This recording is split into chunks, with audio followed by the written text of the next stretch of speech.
Les mangas renvoient souvent l'image de séries interminables, d'aventures dont on ne semble jamais voir la fin, donc de quelque chose en quoi on n'a pas forcément envie d'investir du temps et encore moins ses économies. C'est pourquoi aujourd'hui je vais vous proposer une sélection de 5 mangas non seulement courts, mais qui également ne contiennent que des histoires courtes, de quoi économiser tout en s'offrant de la variété.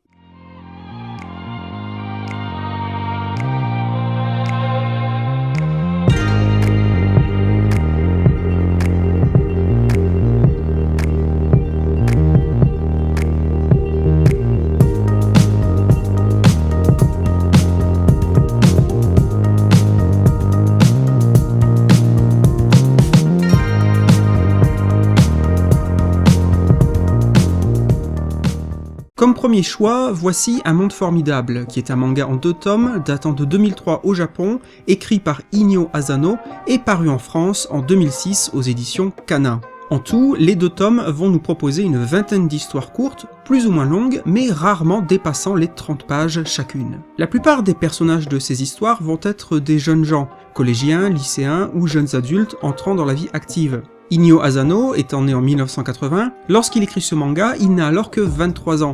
On peut donc alors facilement comprendre pourquoi ces histoires mettent très souvent en scène des personnages de cette tranche d'âge. Par exemple, nous aurons droit à l'histoire d'une jeune femme qui, après avoir quitté son groupe de rock du lycée, se demande si c'était la bonne chose à faire et on verra les difficultés qu'elle a à entrer dans la vie active. Nous aurons également comme autre situation l'illustration du harcèlement scolaire avec cette jeune fille ostracisée par ses camarades de classe. Ailleurs, on verra l'autre facette de la question du harcèlement en suivant quelques moments de la vie d'un persécuteur et non d'un persécuté. Un aspect assez original et intéressant à relever concernant ce manga, c'est le fait que chaque histoire, bien qu'indépendante de la précédente, s'y retrouve en réalité liée de manière assez subtile. En effet, souvent dans la dernière case d'une histoire, on verra un passant, en fond, qui a priori n'a aucun rôle à jouer, mais c'est ce personnage qui deviendra le protagoniste de l'histoire suivante. Ainsi, malgré le fait que ces 2 tomes présentent une collection d'histoires courtes, cette idée simple mais efficace permet d'avoir une lecture fluide et non décousue, et on se prendra ainsi au jeu de deviner dans les dernières pages de chaque récit qui sera le personnage de la prochaine histoire. Adolescence et entrée dans l'âge adulte oblige, les thèmes abordés ici seront donc ceux de l'école, du collège, du lycée, de l'université, des écoles préparatoires, de l'entrée dans la vie active, du travail, du chômage, et tout simplement des questions existentielles présentes dans cette phase cruciale de l'évolution des hommes et des femmes. Du point de vue visuel, on retrouve ici le style immédiatement reconnaissable d'Inyo Asano, même si celui-ci a beaucoup évolué ces dernières années. Pour ce qui est des décors, qui sont le plus souvent urbains, nous avons ici une représentation quasi photoréaliste d'un Japon citadin. Façades d'immeubles, intérieurs d'appartements, centre-ville, salles de classe et autres toits de lycée, tous ces décors sont extrêmement lisibles et détaillés, ce qui nous donne une image d'un Japon comme si nous y étions. Les personnages, eux, affichent des physiques également plutôt réalistes, et on pourra relever une certaine originalité dans le fait que les visages et surtout leurs yeux semblent volontairement représenter une population asiatique, ce qui n'est pas forcément le cas, paradoxalement, dans beaucoup de mangas.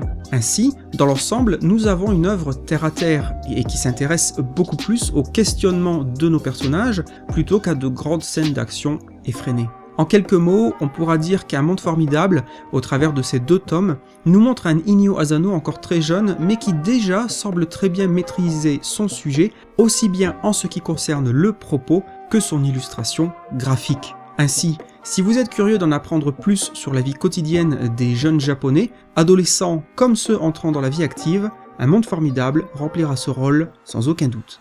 En deuxième proposition, voici Coffee Time, un manga en un seul volume et en grand format, écrit par Tetsuya Toyoda. Il date de 2009 au Japon et il est paru en France en 2014 aux éditions Kiyun. En France, on connaît cet auteur grâce à son premier titre, Undercurrent, mais on le retrouvera également quelques années plus tard avec un autre recueil d'historiettes intitulé Goggles. Pour ce qui est de Coffee Time, c'est donc une collection de brèves histoires, 17 pour être précis, et le tout composant un livre d'environ 200 pages. Comme son titre le laisse supposer, toutes les nouvelles auront en commun le café, mais pas nécessairement d'un point de vue thématique ou central. Ainsi, il ne faut pas croire que tous les contes présentés ici parlent de café, car il est simplement un élément présent dans chaque récit, et il est souvent très discret. Il est présent soit au travers de la boisson elle-même, soit au travers d'un lieu comme un café ou un restaurant. Il y aura bien au moins une histoire où le café est central, puisqu'elle illustrera une torréfaction faite maison, mais pour le reste, le café est simplement là, presque comme un témoin passif de l'ensemble. Au fil de ces 200 pages, on assistera à une grande variété de types de récits. Certains tableaux seront plutôt de nature humoristique, par exemple au travers d'un personnage de réalisateur italien excentrique, mais il y aura des choses plus sérieuses, comme une demande de divorce à la terrasse d'un café, une enquête policière, ou encore un face-à-face entre deux voyous. Ainsi, l'auteur parvient à nous offrir une grande diversité de situations, de lieux et de personnages. Les différentes nouvelles sont a priori indépendantes les unes des autres, même si à quelques reprises, certains personnages feront une apparition dans d'autres. Moments parfois drôles, parfois tristes ou parfois contemplatifs, l'auteur nous propose ainsi un panel riche de thématiques et de situations, mais aussi quelques pistes de réflexion, comme avec cette histoire de torréfaction de grains de café, où ceux-ci seront comparés aux êtres humains. Cette histoire prend alors un air de parabole philosophique. D'un point de vue graphique, de manière évidente, le manga nous offre un dessin réaliste, aussi bien pour les décors que pour les personnages, avec un trait qui s'éloigne d'ailleurs de manière assez significative d'un style de dessin plus attendu dans les mangas. On notera par exemple un travail tout particulier concernant les yeux et les regards de certains personnages. En résumé, Coffee Time est une collection d'histoires courtes à caractère très humain, abordant des situations et des thèmes parfois anodins et simples, mais à d'autres moments, il nous propose des choses plus profondes à qui sait lire entre les lignes. Une chose est sûre cependant, il sera très difficile, une fois la lecture terminée, de ne pas aller se faire immédiatement un bon café. Nouveau manga et nouvel auteur avec Water, un volume écrit par Kiriko Nananan qui a été publié pour la première fois au Japon en 1998 et qui a été par la suite publié en France en 2009 chez Casterman dans leur collection Saka. Ce livre est un recueil qui regroupe quelques-unes des histoires courtes de l'auteur qui furent publiées dans des magazines pour la première fois entre 1994 et 1995. D'ailleurs, nombre de ces histoires ont été publiées à l'origine dans le fameux magazine Garo, créé dans les années 60 et symbole de l'avant-garde de la BD japonaise. Water va ainsi nous proposer une vingtaine de récits, la plupart très courts, qui ont quasiment tous la même thématique en leur cœur. En effet, ici l'auteur veut mettre en scène l'amour et tous ses aspects. Bonheur, passion, douleur, intimité, rupture, désir, sexualité et même violence, chaque peinture va ici illustrer un visage différent de ce vaste prisme qu'est l'amour. On y verra par exemple un jeune homme tombé amoureux d'un portrait de femme qu'il aura lui-même dessiné, il se lancera alors en quête de trouver cette femme dans la réalité. Ailleurs, on sera le témoin d'un jeune homme qui, obsédé par une femme, n'hésitera pas à fouiller ses poubelles pour tout savoir de l'objet de son désir. Plus loin, on suivra l'histoire d'une lycéenne qui apprend à son petit ami qu'elle est enceinte, on observera alors la réaction de celui-ci. Tous ces récits sont très courts et il est alors difficile d'en parler davantage au risque de gâcher la surprise pour le lecteur. On pourra plutôt parler de certains aspects graphiques du livre. En effet, le travail de Kiriko Nananan se distingue immédiatement grâce à ses choix visuels. Ainsi, ce qui frappera dès les premières pages, c'est une narration et un découpage qui ne sont pas du tout traditionnels et attendus. Par exemple, la toute première histoire, intitulée « Fleurs », nous proposera seulement 6 pages, chacune composée d'une image unique et d'un texte se trouvant en dehors de ses dessins. Cette approche narrative et visuelle sera répétée à plusieurs reprises au cours de l'ouvrage, apportant ainsi une originalité, une certaine poésie et une introspection potentielle. En effet, lorsque le texte apparaît ainsi détaché du support habituel des bulles de bande dessinée, en tant que lecteur, on en vient à s'interroger sur la nature du narrateur. Est-ce que c'est le personnage dessiné qui parle, ou serait-ce plutôt l'auteur elle-même? Toujours au rayon du dessin, on pourra noter d'autres spécificités et originalités, comme par exemple des gros plans sur les visages, parfois un placement de personnages dans des coins de cases plutôt qu'au centre, sans oublier, peut-être la plus évidente spécificité, celle d'un très fort contraste entre le blanc et le noir. En effet, l'auteur utilise assez peu le gris. On se retrouve donc souvent avec des cases remplies d'un noir profond, ou encore avec des personnages affichant des chevelures d'un noir de jais, qui viendront s'afficher de manière très contrastée sur un fond blanc immaculé. Water n'est clairement pas une lecture que l'on pourrait qualifier de facile ou même d'abordable pour le profane ou le néophyte des mangas. Il se dégage de fait de l'ensemble un côté très expérimental, comme si l'auteur n'avait que faire des conventions de l'industrie du manga et qu'elle voulait tenter énormément de choses pour porter ses histoires, ses thèmes et ses personnages. Il ne faut donc pas s'attendre ici à une narration forcément explicite et toujours claire. Expérimentation, avant-gardisme, audace visuelle et narrative, autant de choses que l'on retrouvera ainsi dans ce recueil d'histoires courtes. Un ouvrage qui est aux antipodes des mangas les plus populaires et les plus accessibles, mais qui a justement le mérite de proposer alors quelque chose de radicalement différent, frôlant à maintes reprises la poésie et l'abstrait.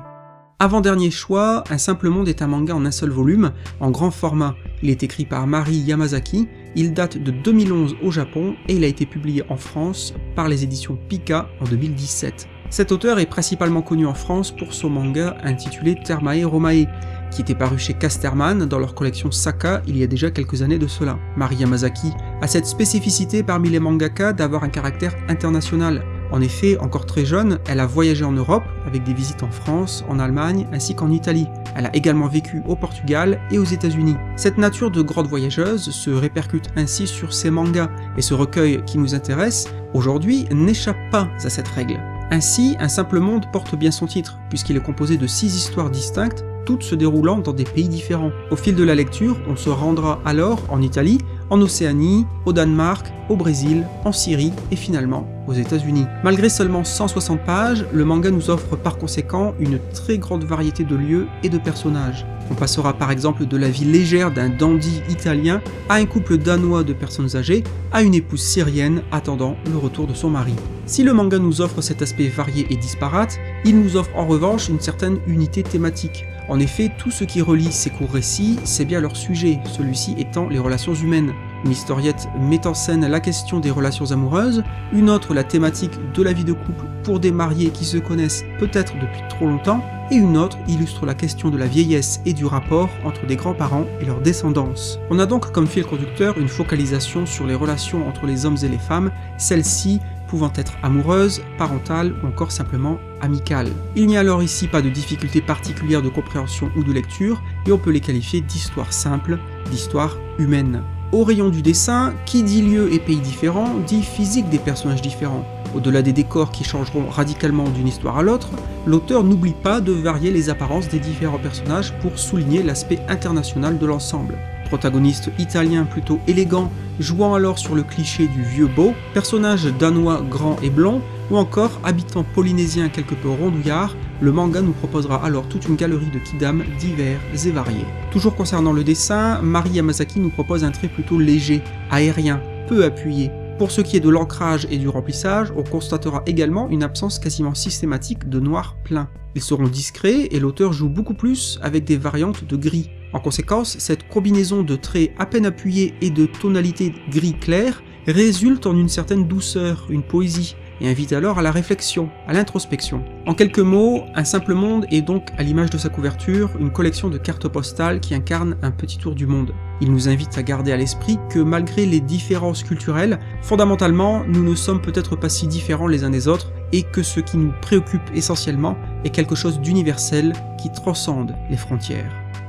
Et en parlant de frontières, on terminera cette sélection avec On the Frontier, qui est un manga en un seul volume, écrit et dessiné par Toru Izu. Il est composé de 8 histoires courtes, écrites au cours des années 2000 et 2010. Dans sa version française, ce recueil de 230 pages est sorti en 2018 chez Kana. Ces histoires nous proposent un panel assez varié de situations et de personnages. Par exemple, on suivra la vie estudiantine d'une jeune femme qui, contre l'avis de son professeur d'art, tient absolument à réaliser une sculpture en fer en guise de projet de fin d'année, allant ainsi à l'encontre de l'ordre établi et de la normalité. Ailleurs, on sera les témoins de 3 écoliers qui décident d'escalader les bâtiments les plus hauts de leur ville, ce qui les emmènera tout en haut d'une cheminée d'usine où ils réfléchiront à leur avenir. Plus loin dans l'ouvrage, on verra la rude vie et le dangereux travail d'employés du chemin de fer, dont la tâche est de construire une voie ferrée dans un décor qui rappelle le Far West, histoire qui donne alors bien évidemment son titre au recueil. On the Frontier est un ensemble assez hétéroclite,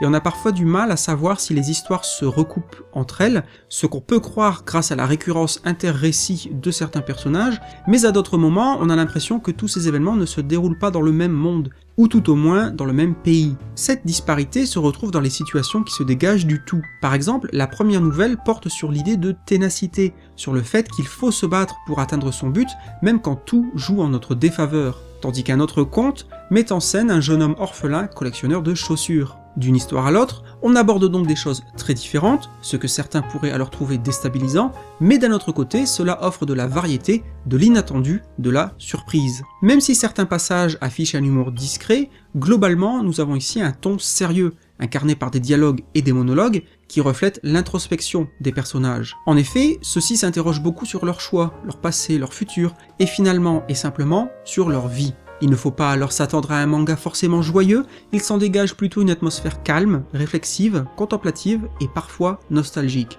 Cette impression et cette sensation sont renforcées par le dessin. Celui-ci propose souvent un aspect griffonné, esquissé, avec des traits qui ne sont pas nécessairement définitifs, arrêtés, abrupts. Cela est par exemple très visible au travers des chevelures des personnages. Ainsi, ce graphisme incertain, presque timide par endroits, renvoie aux différents kidam, eux aussi souvent dans le doute, l'interrogation, l'incertitude, l'expectative. D'ailleurs, nombre d'entre eux sont dépeints salis, avec le visage ou les vêtements couverts de poussière, de suie, de terre ou encore de neige. C'est un élément visuel récurrent dans ces histoires. Peut-être peut-on y voir l'incarnation de l'idée qu'il lutte contre quelque chose. Ici, l'ordre universitaire établi, là, la dureté d'un travail, ou encore là-bas, une retraite et une mise au placard imminente. En conclusion, On the Frontier propose donc des instants dans les vies de personnages qui eux-mêmes sont à la frontière de leurs attentes, de leurs espérances, de leurs rêves. Étudiants, cheminots, ouvriers, vagabonds, autant de portraits de gens affrontant leur destin à leur niveau. Nous voici arrivés au bout de cette sélection et j'espère qu'elle vous aura donné des envies de lecture et de découverte. Je vous rappelle que si vous avez l'habitude d'acheter vos mangas sur Amazon ou sur la Fnac, vous trouverez des liens dans la description de la vidéo pour vous procurer ces mangas sur ces deux sites et qu'à chaque commande réalisée, ce sont quelques centimes reversés à ma chaîne. Aucune obligation bien évidemment, mais simplement un moyen passif de soutenir la chaîne si vous le souhaitez. Je finirai par vous dire un grand merci d'avoir regardé cette vidéo et je me ferai une joie de lire vos commentaires. Je vous dis à très bientôt pour une nouvelle vidéo et d'ici là, n'oubliez pas, restez curieux.